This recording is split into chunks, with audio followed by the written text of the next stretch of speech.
I don't even enjoy video games anymore. So if I go and have a little casual game on a video game, I don't even find it that enjoyable anymore. And yet when I was a teenager, I was mad onto it. I was mad onto video games. My whole teenager life period was pretty much video games. But if you're onto self-improvement at all, if you desire to improve yourself at all, I believe it's video games are an absolute no-no. It was probably one of the first things I ever did when I found out about self-improvement, when I started being a bit more ambitious, when I get better. It was probably one of the first things I did was just get rid of my consoles.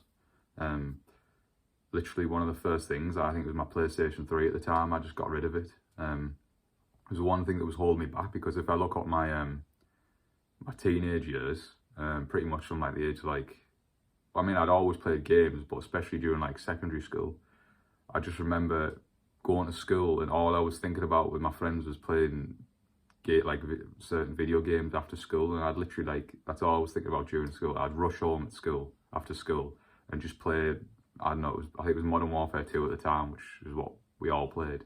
And I just played that all night, and literally for like a few years of my life, that's all I'd do. Just all I'd think about was playing like COD or FIFA or games like Assassin's Creed, stuff like that. They're the types of games I like to play. There was always with friends.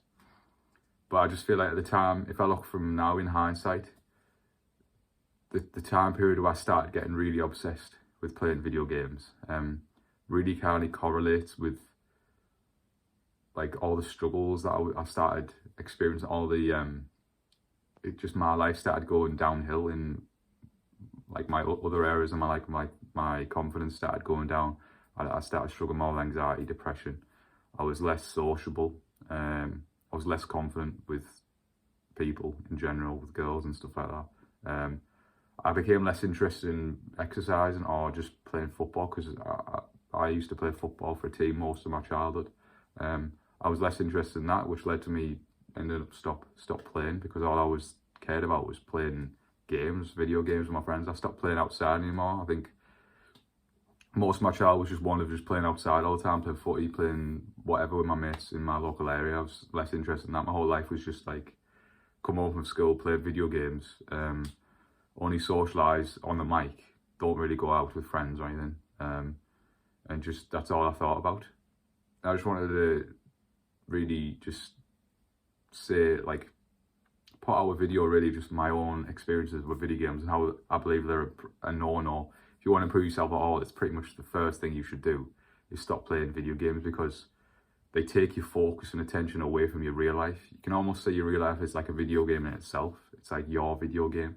But video games, they capture your focus onto like a virtual video game, and they're very good because they've got goals, they've got feedback, they've got like a ranking system or like a prestige system. So it gives you kind of a feeling of status within the game. Obviously the social element of it as well. It's almost better than real life in a way, because you see the ranks quite clearly, you see the status much more clearly than you do in real life. You see how skillful people are very easily. You get feedback almost instantly, like it's all constantly getting feedback from the game. There's goals, like targets, achievements to aim at, so it's kind of like more I don't know what the word is, but it's kind of like a better version of real life in terms of the feedback that you get. So it pulls you in, it makes it more enjoyable, because in real life, it's sometimes quite hard to get feedback. It's sometimes quite hard to see clear goals, to have clarity of mind. It's kind of more complex. Where goals kind of simplify it, so it's easier for your brain. It's more like you get more dopamine from it. So I feel like it just takes your focus away from your real life, and your real life starts to just get worse and go in like a downward spiral. And once you start cutting that out of your life, you notice your life starts to improve again, because you're more focused on yourself.